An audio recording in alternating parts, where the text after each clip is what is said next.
Hey Gearheads, and welcome to Garage Talk. I'm Corey, and that is the longest running model in the Kia lineup. That is the 2023 Kia Sportage. More specifically, this is the hybrid model, and it's the top SX Prestige trim of the hybrid model. Kia delivered this to us for a week's long of testing, and it has me wondering, since it is in their most hotly contested sales segment, the compact crossover, is this the most perfect Kia ever made? Stay tuned.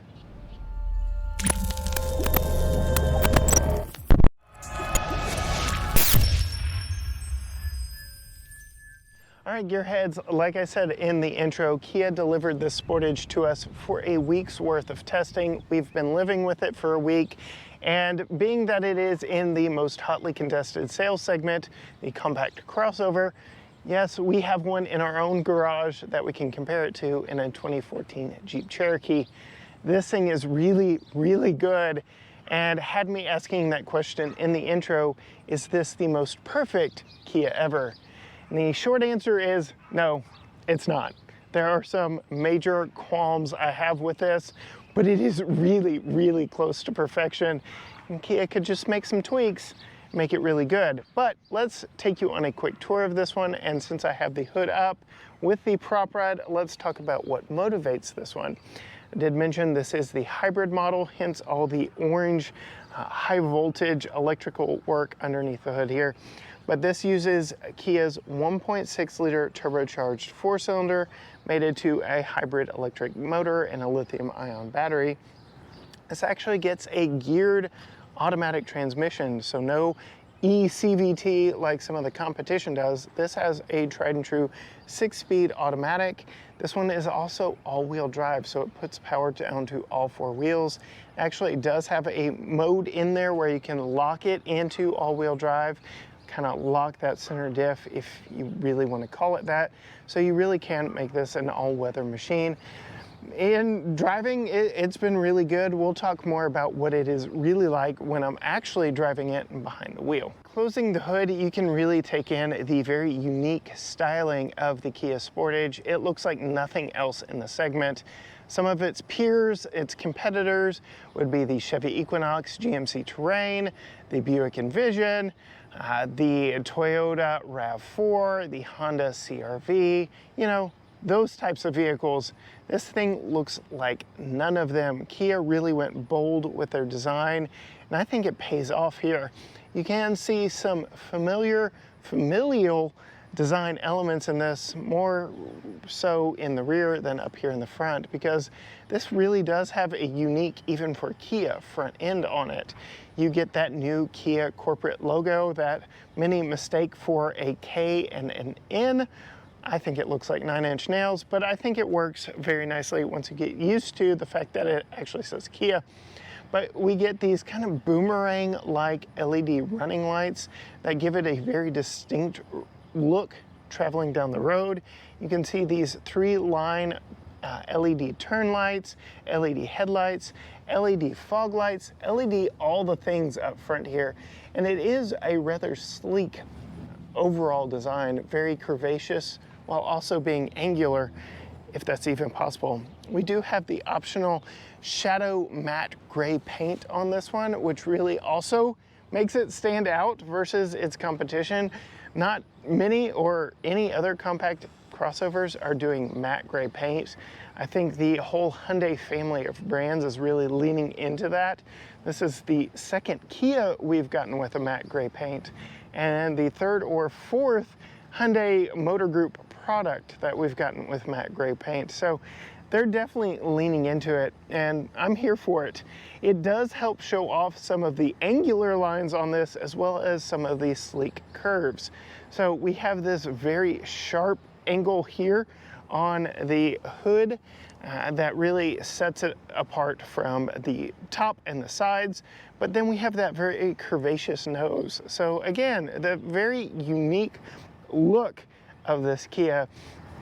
If you know anything about their design language, it's opposites united or something along those lines. So round and angular definitely fits into that design theme.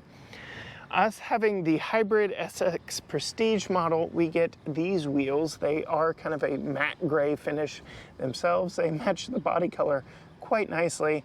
If we had the non-hybrid version, we would get a, I would say, fancier looking wheel. But being that these are the hybrid model wheels, we get these Goodyear Assurance rubber wrapped around these 18-inch wheels. They are 235/60 R18 Goodyear Assurance, and they are to help with the fuel economy. We'll get more into that when we're driving. I didn't mention it when the hood was popped, but an EPA estimated 38 mpg across the board. City, highway combined, it doesn't matter, 38 mpg. Again, talking about the sharp lines on this, you get that very sharp body side crease on this one, but then we also get some subtle curves. So you can see it here, the way the light is playing on this paint job, this very nice curve over the rear wheel arches. Again, you really don't see that kind of stuff in other paint options of this vehicle. This matte gray really shows off some of the distinct design lines that the designers put on this one. Certain trims do have a different color roof than the body color. You could get a black roof on, I believe it's the X Pro models, but otherwise on our SX Prestige, especially hybrid here, it's all shadow matte gray. And then we even get this unique look here on the panel behind the rear window here. So Kia really is doing a lot of interesting things with color, with design, with texture, all the way both inside and out. Really, really appreciate what the designers are doing. They're taking risks and it's paying off. Coming around back to the back, this is perhaps where it most resembles something else in the lineup, and I would say it looks kind of like the Kia EV6 electric crossover wagon, whatever you want to call that thing. The back end does resemble that Kia EV6, whereas that had a big swooping LED lighting element all the way across to the back. This just kind of mimics that in its LED taillight design, but you can see we get all LED lights back here, turn signals, brake lights, running lights, and the like. You get that updated Kia badge, very big and bold on the back of the hatch here, and the new for 2023 brand font, I would say, for all their models. That is one way that you can tell 2022s away from 2023s in the entire Kia lineup. Take the Carnival MPV, or multi-person vehicle, it's a minivan.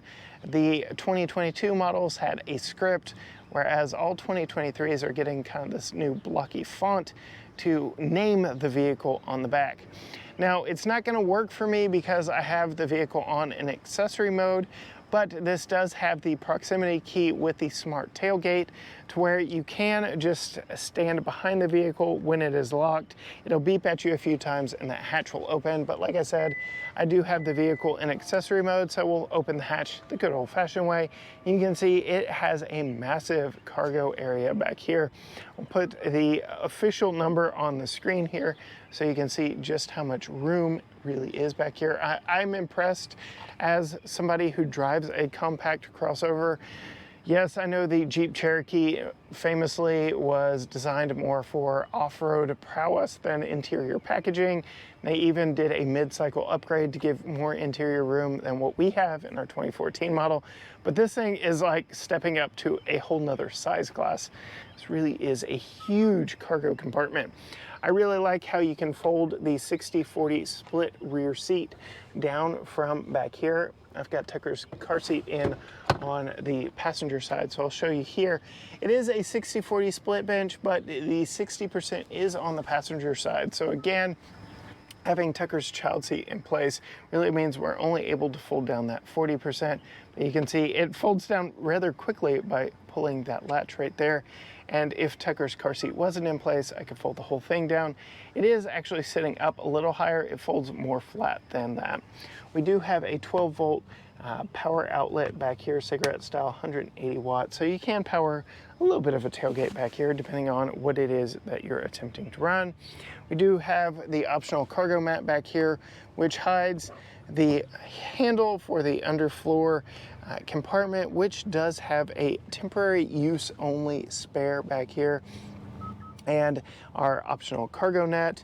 And yes, we're in Texas, so we need a front license plate bracket, but yeah, you can store a little bit of extra stuff down here. There's a little hidden compartment right here you can put some stuff in, but overall I wouldn't put too much stuff down here.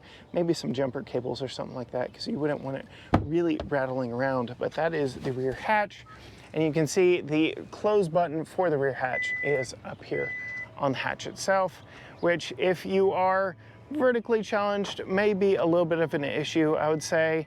I'll go ahead and open this again and show you. I'm 5'10", show you just how wide this rear hatch opens. So I'm 5'10", I would say it opens about 6 feet. So trying to get to that if you are vertically challenged may be an issue, but again, you can use the key fob and worry about it that way.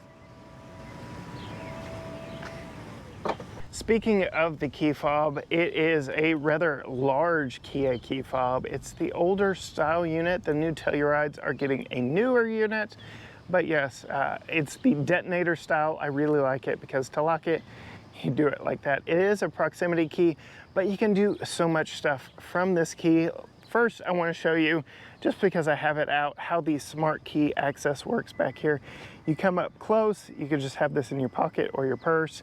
It'll beep at you a few times, and yes, that hatch does swing open so that you can get in with your hands full. You don't have to worry about pushing any buttons or doing anything different to open that rear hatch.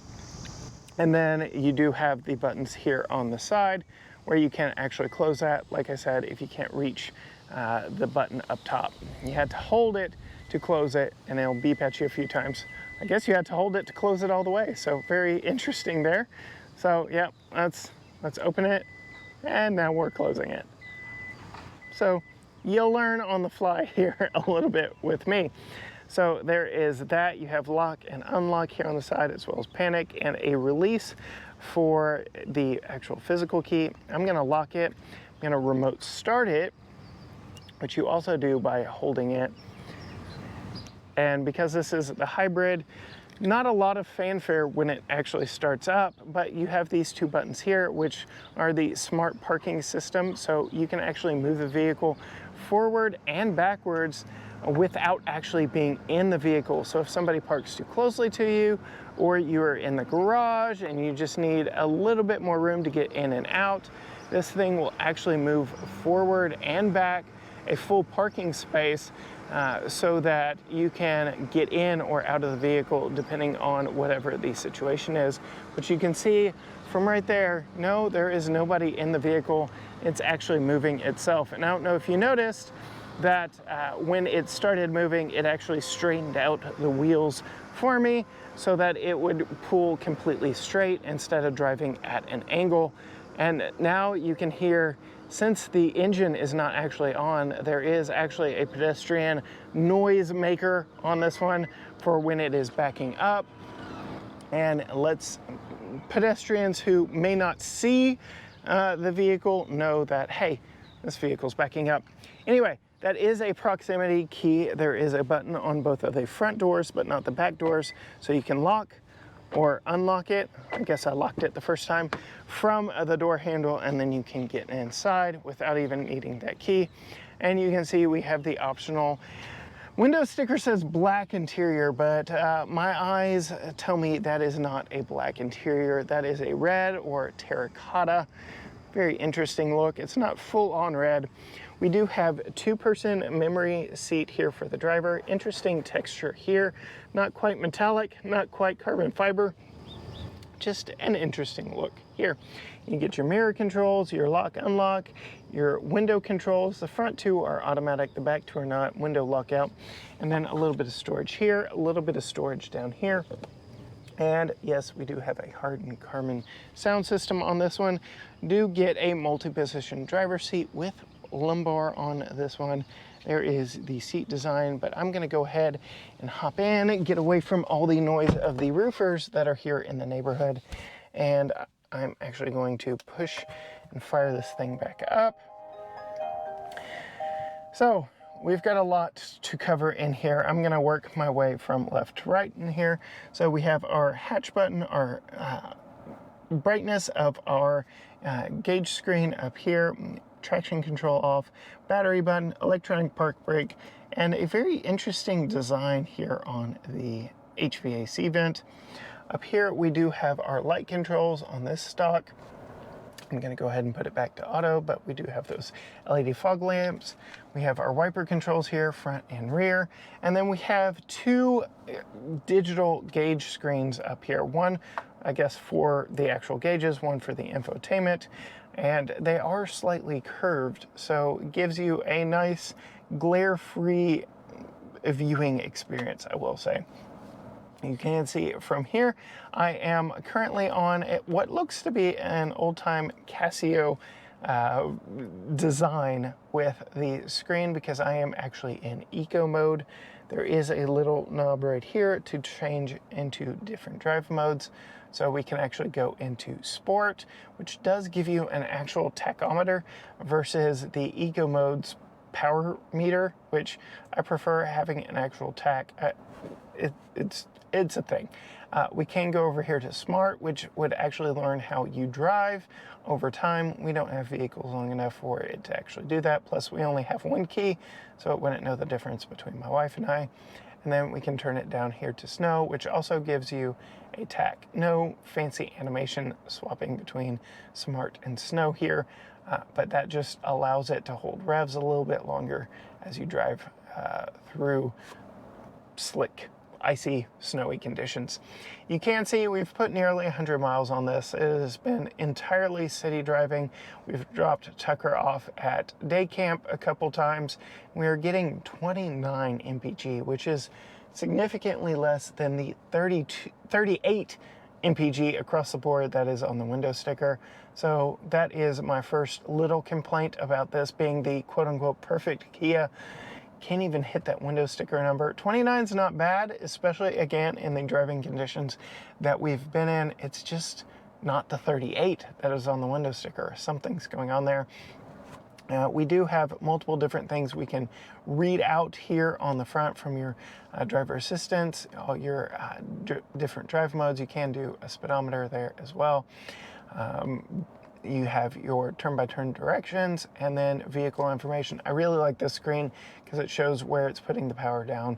Again, this is an all-wheel drive model, so really like that there. I also like the look of this sport layout. You do have various different controls here on your steering wheel from your cruise control. That actually pages through all the different information right there. That's how you activate cruise control. That is your gap adjustment. This is your lane keep. All this is your stereo over here, your voice controls, things like that. And then your radio drive mode, but you can actually customize what that mode button does and what the star button does. So that's very interesting there.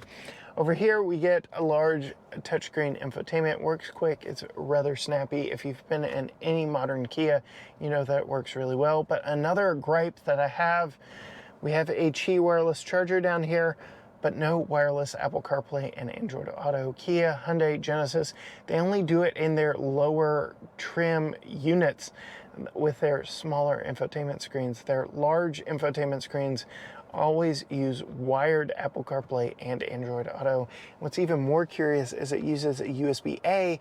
The USB-C up here is only for charging, so it does not plug you into the interface up here. So this Qi wireless charger up here has mostly gone useless. We do have a shiny black plastic piece to cover it up so that we don't have to worry about it.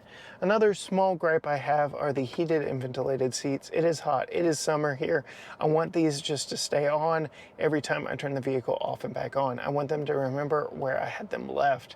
I assume people in cooler climates would appreciate that for heated seats as well.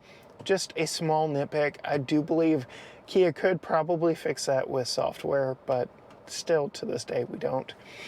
You do have a push button start that is right here. I've gotten used to it. sometimes it throws me off. We do have a rotary dial here for the gear or drive mode selector with a push button for park. Of the dials, I like the turn right for drive, left for neutral approach versus just spinning it all one way like Stellantis does on some of their products. When you do put it in reverse, you can see we do have 360 cameras in this one that are very crisp and very nice. There are multiple different camera views you can do with this one, including a digital version of your vehicle that you can pan around with on the touchscreen itself. I really like that. Now, you cannot customize the color of the vehicle on the screen like you can do in some Genesis products. I really like that about Genesis. But you can see all your different settings when they come on. We actually have this set to trigger the cameras when the parking sensors detect a vehicle close by. Speaking of the cameras, being in reverse is not the only way to trigger them. There is actually a physical camera button right here and gets you quickly into your cameras. There is your parking sensor button, your downhill descent control, auto brake hold if you're in traffic, and then I mentioned earlier, this is your drive mode selector. It also allows you to lock it into all-wheel drive if you want those rear wheels driving more often than not. I'm going to move Tucker's Parasaurolophus out of the way here because we do have interesting storage options here. You do have dual cup holders, but you had to actually activate them with these spinning dividers right here. Even when they're in place, they don't take up the full section here. So it's just a unique solution. I don't love it. I don't hate it. It just kind of is. Center console is very nice, holds our little storage bag very nicely, but you can see nothing too spectacular from it right there. We get a standard rear view mirror here, and you can see no cameras or anything like that. Some slight quibble I have with all Hyundai branded products. We do have a very large panoramic sunroof here, and the opening panel is the larger of the two panels, which is kind of inverse of how many automakers do it. I really like it. Works very nice. That shade goes back very quickly, but the problem is the way you open the glass is by pulling back on the same switch that you open the sunshade with. So it is possible, and I have done it, to accidentally start the glass opening when all you wanted to do was the shade. With it just being a single switch, you can see I accidentally closed the shade as well, just in trying to close it. So it's not my favorite. I wish there were two separate switches instead of having just to finesse how lightly I tap or touch that switch up top. With the panoramic roof, I do have a decent amount of headroom. I'm 5'10". Again, I said there are two-person memory seats here for the driver, so I've got a good position. And then you do get a manual tilt and telescope steering wheel, so you really can find a good driving position. Now, Kia, we have to talk. I said this is a nearly perfect vehicle. Nearly perfect.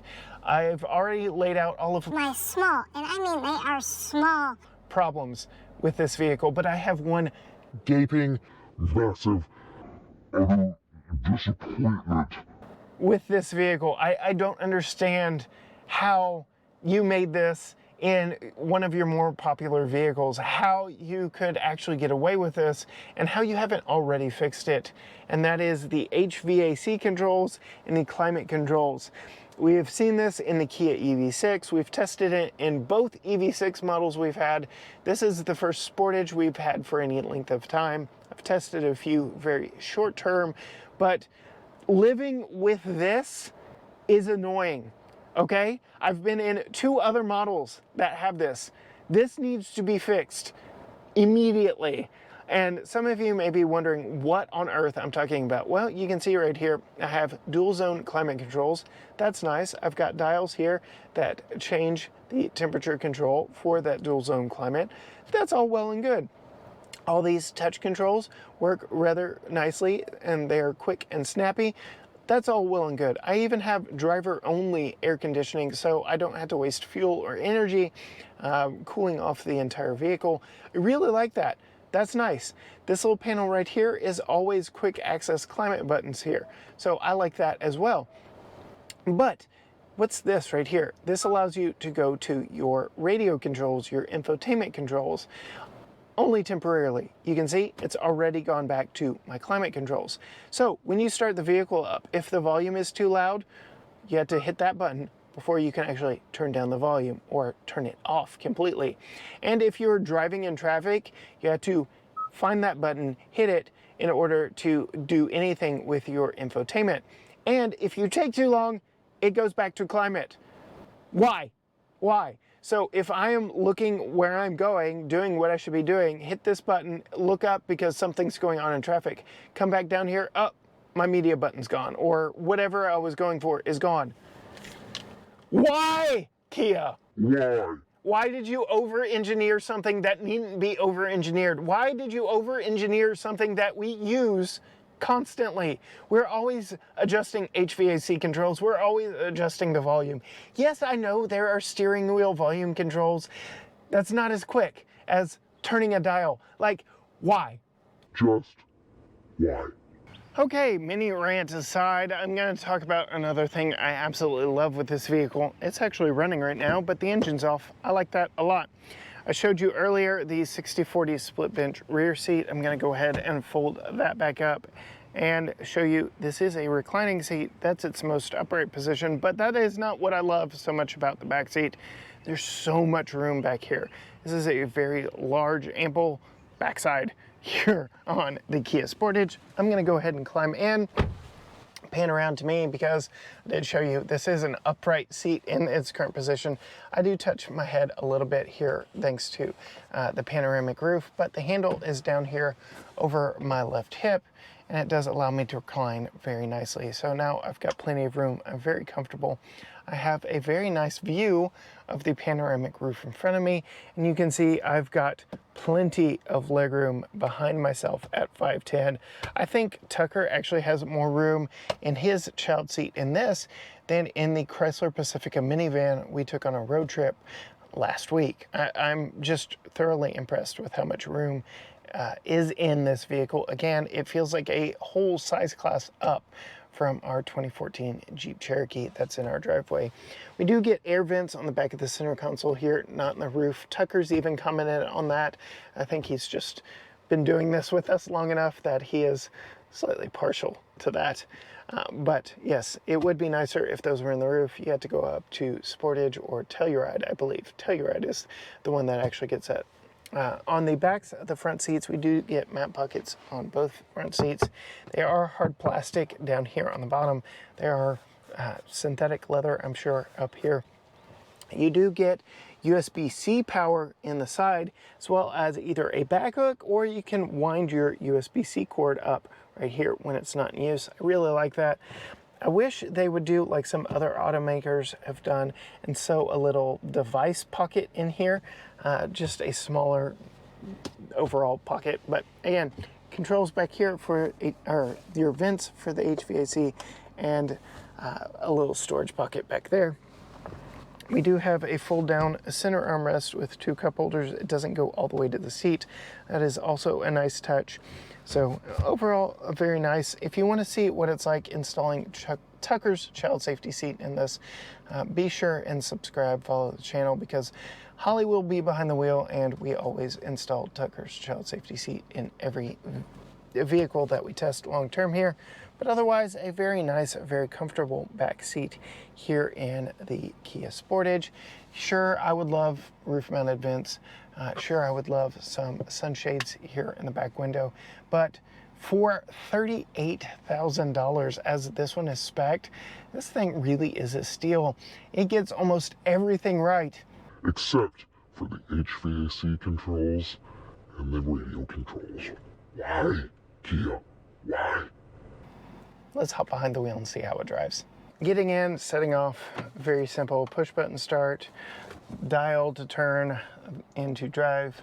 And then I am in sport mode. I'm gonna leave it in sport mode just because it's more fun. If you want to see what it's like driving around in eco, again, be sure and watch for Holly's take on this. But I am in the designed environment for compact crossovers. I'm in the city. I'm in stop and go traffic. I will be picking Tucker up from day camp any moment now, so I will be in a school pickup drop-off line. This is what this is designed for, and this being the hybrid really wants to use that engine as little as possible. Turning and going though, especially in sport mode, this thing, it'll scoot.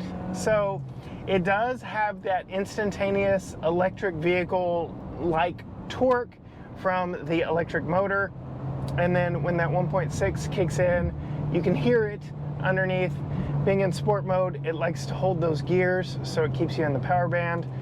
Kind of gives you a sporty feeling, but let's face it, this is not a sports car. If you're buying a compact crossover for its sports car-like handling, look at the Dodge Hornet, Alfa Romeo Tonale, or a completely different segment altogether. That's not why you're buying a compact crossover. You're buying it for family and cargo hauling, of which this does it very well. I've come to a stop now. The engine is completely turned off. It's very quiet in here, which is a big plus of the vehicle. In sport mode, I know that the engine's off because my tach reads 0. There's a little EV here on the gauge cluster that I really can't see because of my steering wheel, but I can feel when that gas engine comes on. It kind of gives a little shudder, but it's not just overly intrusive here in this.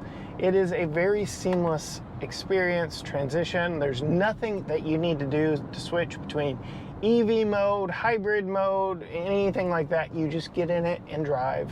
And depending on what drive mode you have selected will be kind of everything that you can control, from how quick the throttle response is or how long it holds gears to whether or not it disables traction control and things like that. Again, I'm here in sport. It's where I like to drive. I do believe it defaults to eco, again, to help with those fuel economy numbers on the window sticker. Much like engine start-stop features, in order to claim that, it needs to be the default feature every time the vehicle starts. And eco, obviously the name gives it away, is the most efficient of the bunch. But even here in sport mode, I'm setting off in electric only, and then the gas engine comes on when, you know, I want to go a little bit quicker. And given that this actually has a 6-speed automatic versus a electronic CVT like many of the competitors in the hybrid space, in the hybrid segment, this thing actually will like downshift and get you moving instead of just making a lot of noise like CVT equipped vehicles are used to doing or familiar. You get it. So you may be asking yourself, okay, well, what is the ride quality of this like? And it is really good, like surprisingly good. We'll go into more detail in Holly's family review of what this is like. But again, driving our 2014 Jeep Cherokee, it is the Trailhawk model. It is off-road bent. It rides much rougher than this. I am truly pleased every time I get in this and go for a drive around town. Bumps don't upset it, shake it around too much. It really is a very, very good riding compact crossover. Does a very good job piloting you around town. Yes, I've switched back to eco. I will note that sport mode, we talked about it earlier, does really hold those gears for a long amount of time, but yes, driving this around, it is very nice. It is very well put together. I'm about to go over train tracks.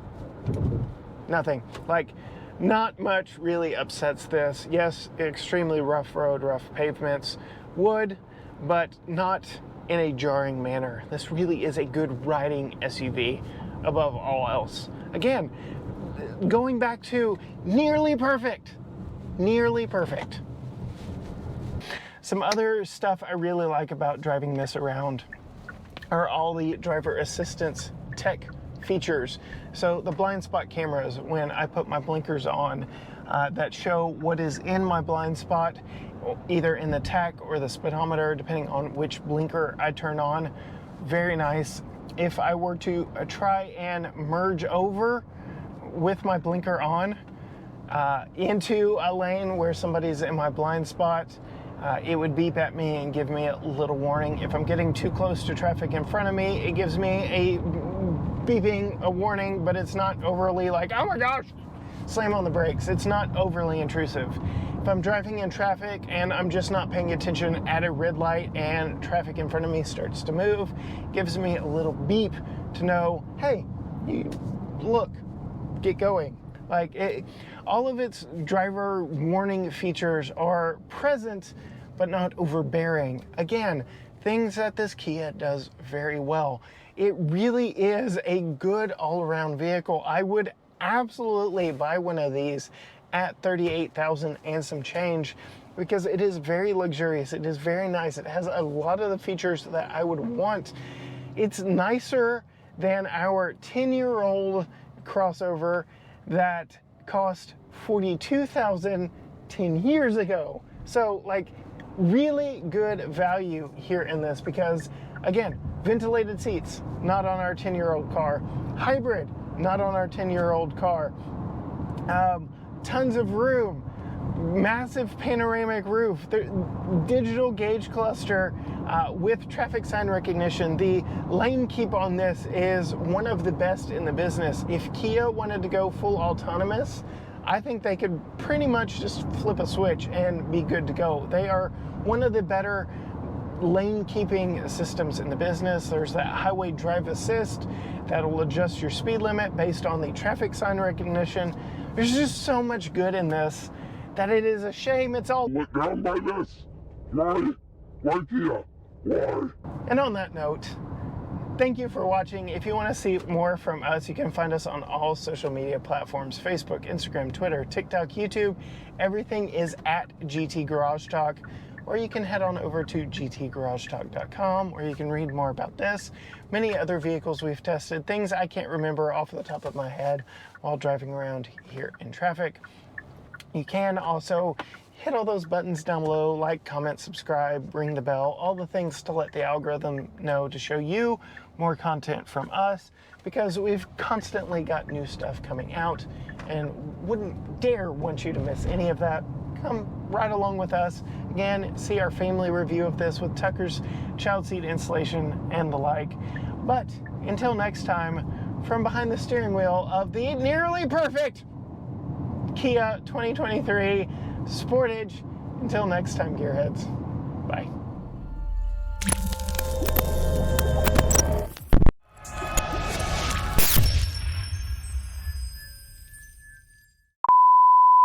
Let's see what it can do. 2-lane U-turn. Here we go. No problem whatsoever. Love it. Love it, love it, love it. It's a good car. Like, that really is the biggest flaw, the biggest letdown. Why? What? Just why? I don't know. It's terrible. I hate it. Hate it. I don't hate many things in cars. I hate it. I hate it. Wow. I think that's enough.